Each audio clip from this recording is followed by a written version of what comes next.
nonpartisan organization for America's mayors, and we represent the voices of 1,400 American cities. The organization was founded in 1932, and I am its 83rd president. I will serve in that role till next June. That time frame will include our winter meeting in DC in January, our winter leadership meeting in Los Angeles in February, and our annual meeting in Long Beach, California in June. I serve with our Vice President, San Diego Mayor Todd Gloria, and our second Vice President, Lincoln, Nebraska Mayor Lyrian Gaylor Baird. In addition, we have 101 total mayors who serve in some leadership position with the conference, either elected or appointed. Just under 50 of those mayors have joined us here in Oklahoma City. Not every single mayor that will be at our meetings today and tomorrow is here at this press conference, but I would like those who are to introduce themselves so our local media can get a sense of the remarkable collection of mayors we have welcomed to Oklahoma City today. So perhaps we'll start, of course, maybe we'll start here with Tom Cochran, our longtime CEO and Executive Director, and then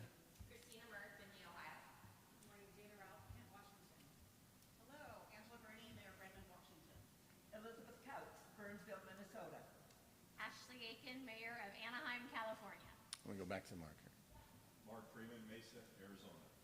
Mayor Quentin Hart, Waterloo, Iowa. Daniel Rickman, Columbia, South Carolina.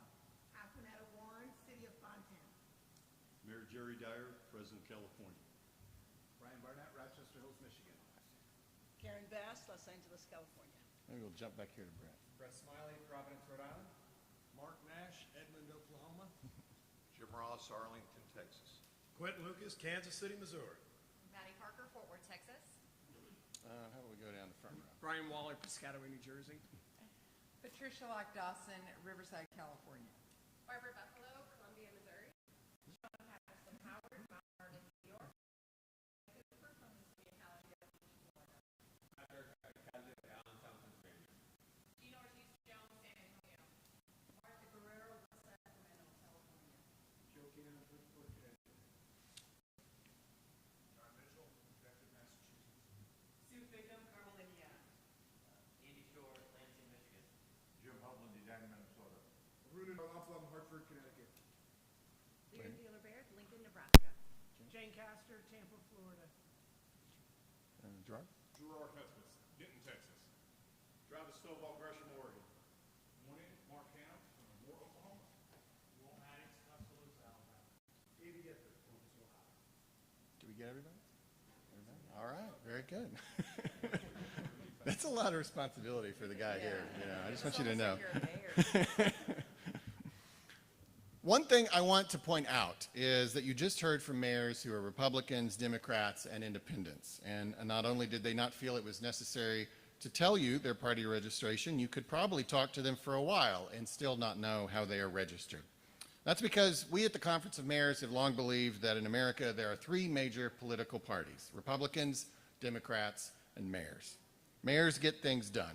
And at this organization, perhaps uniquely so in American political life these days, we work shoulder to shoulder across partisan lines.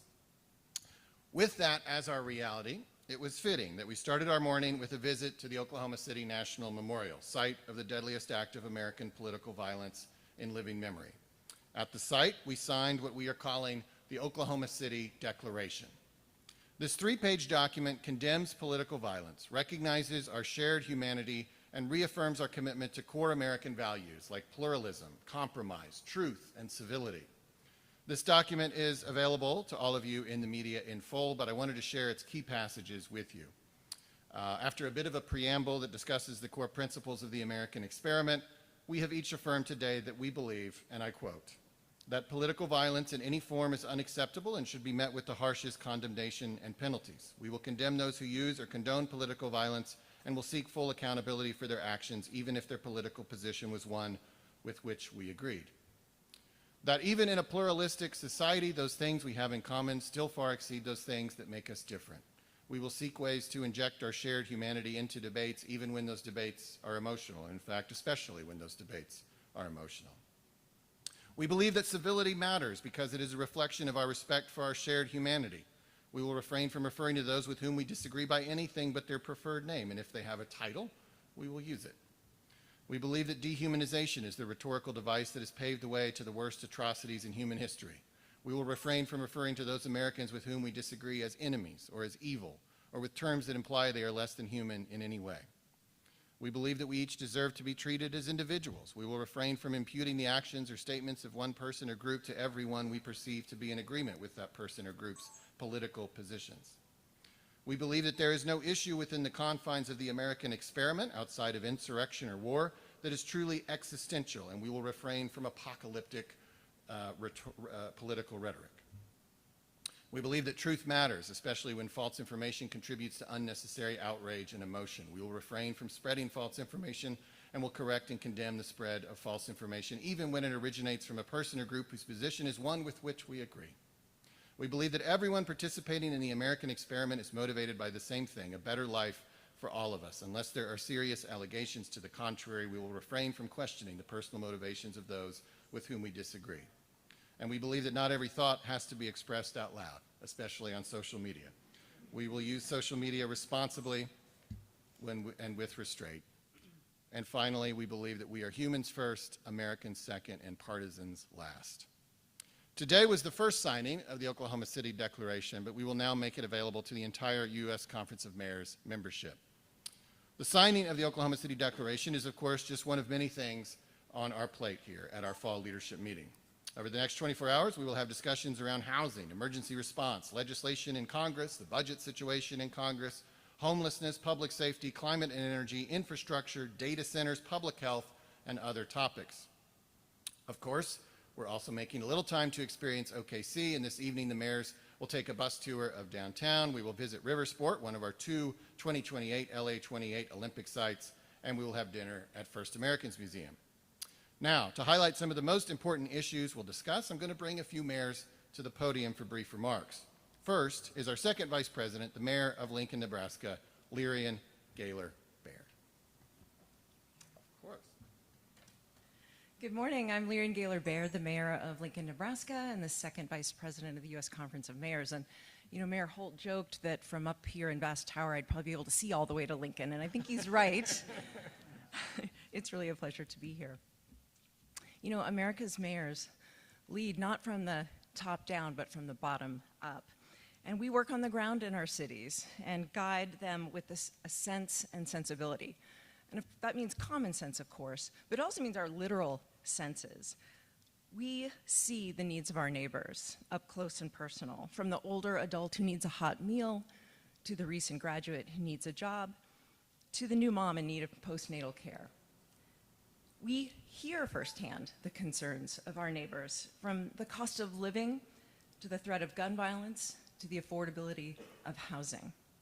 We can literally touch the problems we aim to solve, from the potholes in the street or storefronts damaged by flooding. And yes, sometimes we can even smell the problems, like a broken sewer water main and smoke from wildfires in the air.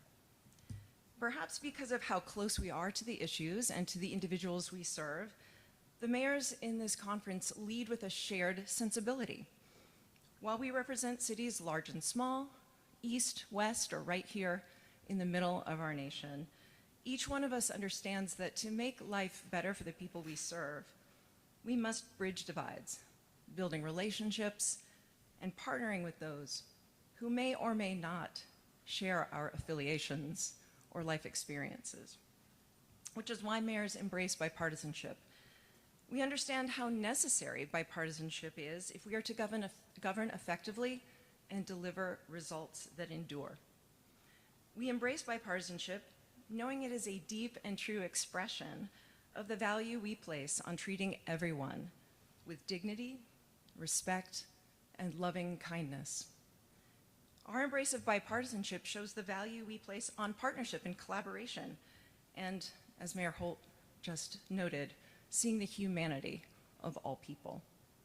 Recognizing each other's humanity is an antidote to much of the tension and strife in America today, and it is what can help prevent senseless political violence that takes lives, destroys families, and inflicts such great trauma on our nation.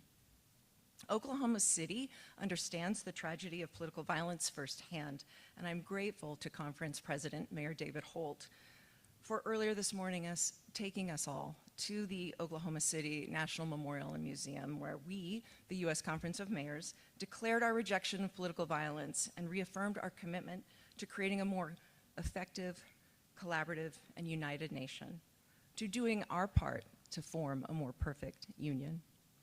As America's mayors gather here to consider strategies for achieving that more perfect union and making life better for those we serve, we acknowledge that the scale of some of the challenges we face means that we cannot do this work alone. We want and need federal partnership and investment to get things done on the ground in our cities. And we want and need federal partnership and investment that recognizes the collaborative problem solving and its importance, that understands coalition building yields more sustainable long-term outcomes than actions taken unilaterally, and that appreciates what our finely tuned sense and sensibility at the local level has to offer. The nation's mayors seek this kind of pragmatic and productive working relationship with the administration and Congress so that we can help our cities become even more safe, healthy, strong, resilient, equitable, inclusive, prosperous, and vibrant. A pendulum swinging left and right never moves forward. We, America's mayors, want to help our country move forward together. Thank you.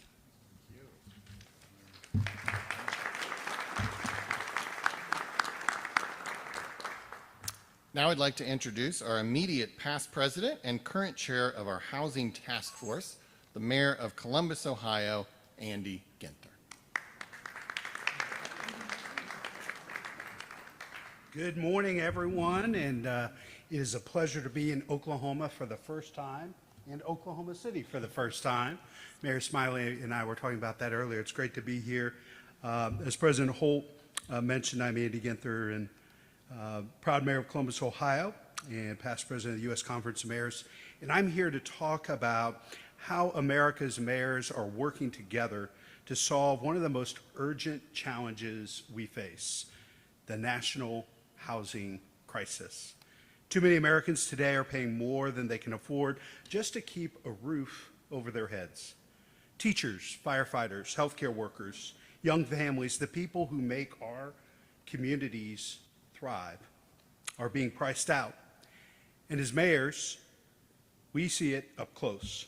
And that's why we've come together to act. Today, I want to give you a brief update on what the conference has been doing in recent weeks to address this crisis head on, including a recent fly-in to Washington where mayors pressed Congress to pass the Bipartisan Road to Housing Act, which speaks directly to the needs we see in our cities. This legislation passed out of committee 32-0. What other piece of legislation has passed out of committee 32-0? But we need it on the Senate floor, and we need action in the House. This would expand the supply of affordable housing, cut through red tape, and deliver critical housing reforms. America's mayors traveled to Washington this month with a unified message. Cities are innovating to solve the housing crisis, but we need federal partners who will match our urgency. This isn't about politics. It's about results. Mayors from both parties stood shoulder to shoulder because our residents can't wait for ideological debates. They need solutions now. We were so pleased to see during our meetings members of both parties discussing seriously, both in the House and the Senate, taking this crisis seriously, including Mayor Byrd's Republican Congressman Mike Flood, who is working on housing legislation with his Democratic colleague, Congressman Emanuel Cleaver, a former mayor, I might add. Housing is not a partisan issue. It's a human one, a foundation for opportunity, for dignity, and stability.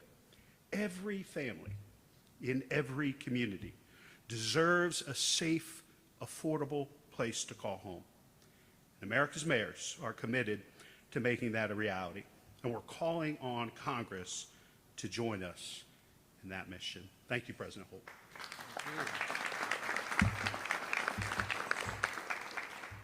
Now I'd like to introduce the mayor of the second largest city in the United States and the host of the 2028 Olympics, the chair of our homelessness task force, and the mayor of Los Angeles, Karen Bass.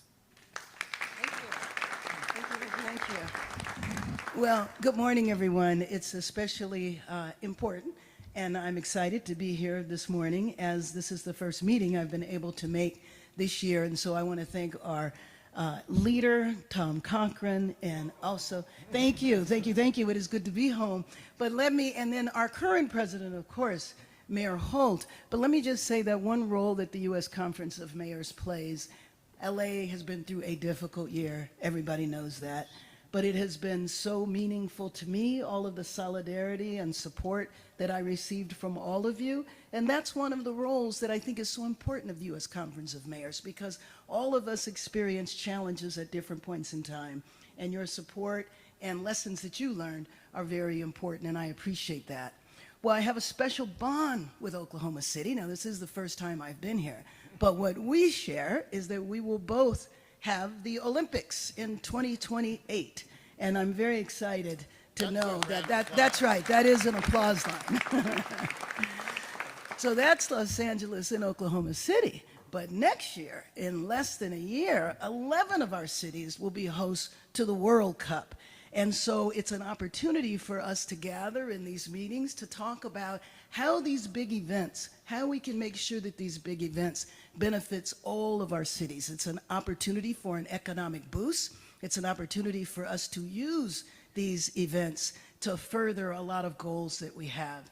As chair of the task force on homelessness, we also come together to solve problems that we share in multiple cities. And I'm proud to say that the work that we've done over the last couple of years in a bipartisan fashion, going to Washington, D.C., we were able to remove certain policy obstacles that stood in the way that basically prevent people from being housed. And so when I think of the U.S. Conference of Mayors, I think of the solidarity that we give each other. I think of the way we can all benefit from what we are mutually experiencing, whether it's games or other events, but also how we come together to collectively solve problems. So thank you very much for the opportunity to speak with you today, and I'm just very, very glad to be here. Thank you.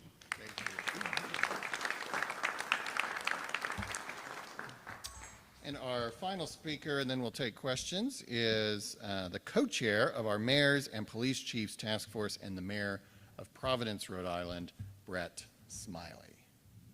There he is. There he is. Thank you, David. And it's an honor to be here on behalf of the Mayors and Police Chiefs Task Force. You know, for most of us, our constituents hold us responsible for and think we are responsible for everything. And the fact of the matter is one of our most important responsibilities is making sure that our communities are safe. And that's why it's an honor to co-chair the Mayors and Police Chiefs Task Force along with Fresno Mayor Jerry Dyer, who's also the former police chief there. And while she's not a co-chair, I want to give special acknowledgement to Tampa Mayor Jane Castor, also a former chief, who's been an outstanding leader and advisor and mentor to many of us in this conference on strategies to make our cities safer. It is true that every one of us you see standing behind me care deeply about the safety of our city.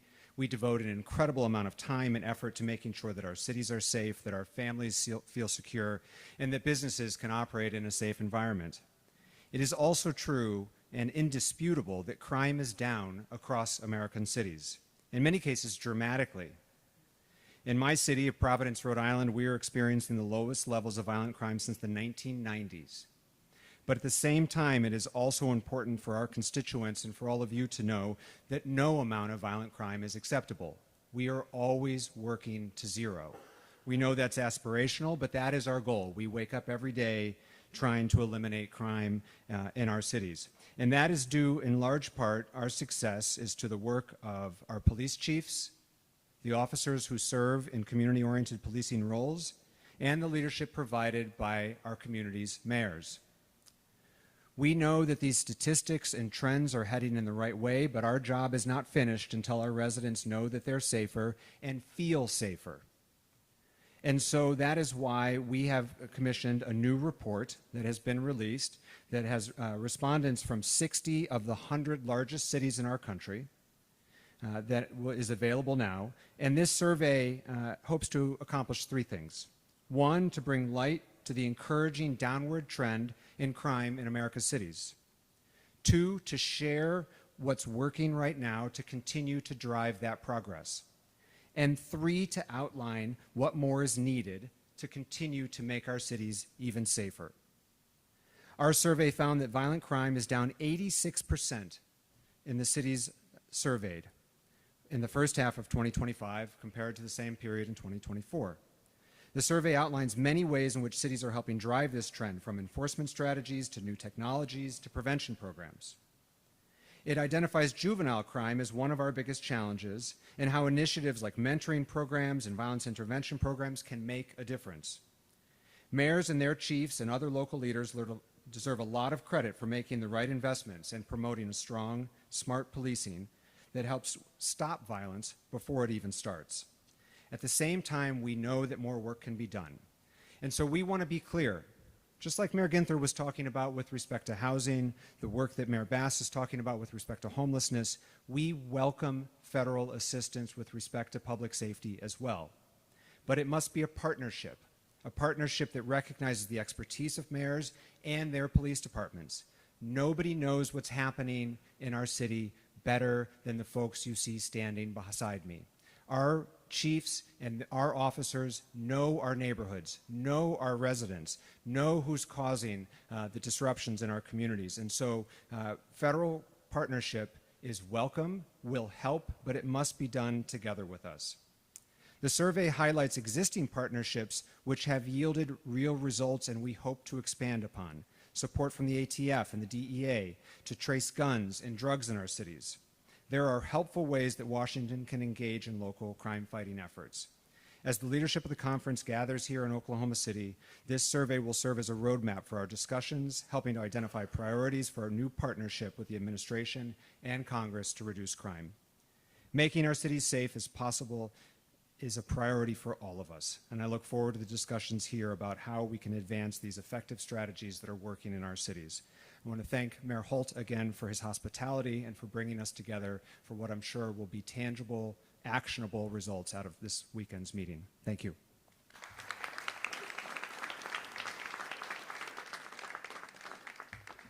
All right, we'd be happy to take any questions.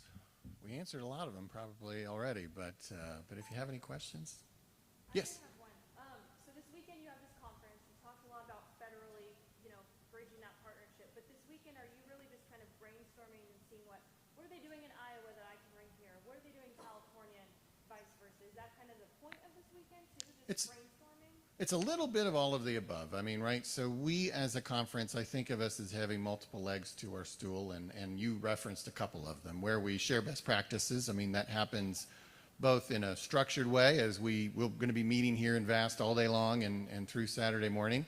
And we will certainly, I'm sure, leave with ideas and observations about what's happening in other cities. Another leg of our stool you also referenced is the way we sort of collectively advocate in Washington, and you've seen some pieces of that through our comments here. We were in Washington, several of us were in Washington a week ago advocating for housing. We will come out of this with consensus and positions as well, probably, on issues like housing and public safety, and an understanding that, okay, this is what we want to advocate for when we talk to our congressional delegations. So I think it's all of those things. Is that responsive to your question? Yeah. Mayor Holt, Yes. why sign this declaration now, and what impact do you want it to have? Well, certainly, I mean, obviously, everyone's aware that we've had high-profile escalation in political violence, the murder of Charlie Kirk just being the most recent example. But of course, the bombing memorial is a reminder that this is not something that just happened in 2025. It has been with us throughout American history, but it flares up at times, and when it does, I think people have, in positions like ours, have a responsibility to speak up and to rise to that moment. And so I think the timing of us having this meeting, being in Oklahoma City, of all places, the site of the deadliest act of political violence in living memory, and then obviously the national dialogue that's been happening over the last few weeks, it just made all the sense in the world for us to do more than just issue the statements that we've already issued, but maybe come together around something that kind of brings it all of these sentiments together in hopefully the most articulate way possible. And I think to your question of, that was my attempt to answer why now. To your question of what do we hope to accomplish, I hope, we're all going to post this, we've got a platform that extends coast to coast, You're going to hopefully write about it. I hope that people will actually read this document. It's only 3 pages. And if everybody in American political life actually did the things I just said, like the country would dramatically change overnight, right? In a very positive way. And maybe somebody just needs to put that list out there, right? We all talk and we all write columns and all kinds of things, but I don't know that I've seen anything quite that well organized. So we're going to see if we can put our mayoral weight behind that to-do list and see if Americans might follow our lead. But at the very least, you will have, ultimately, I hope, hundreds of mayors who sign on to that. And also written in there, I didn't read it out loud just now, but also written in there is, look, hold us accountable. If you see us do something 2 weeks from now that seems a little on the edge of what we wrote in the Oklahoma City Declaration, you know what? Tell us that. And we pledge as well to do better next time. We're humans, right? That was the whole point of it. Yes, other questions? And by the way, look at all these people you got here. You get restaurant recommendations for Providence. You could get sightseeing advice for LA. This is your time. All right. If you don't want to take advantage of it, it's your loss. But all right. Well, thank you all so much for coming out. We're going to get to work now in the room next door here at VAST for the next couple of days. And again, I thank my colleagues for coming here. These are amazing opportunities for Oklahoma City to have such a remarkable group of American political leaders here. And I'm just so grateful for your service. And I'm so grateful for the honor you've given me to be the president of this organization for a year. And I'm especially grateful to have you here in my hometown. So thank you, and thank you all.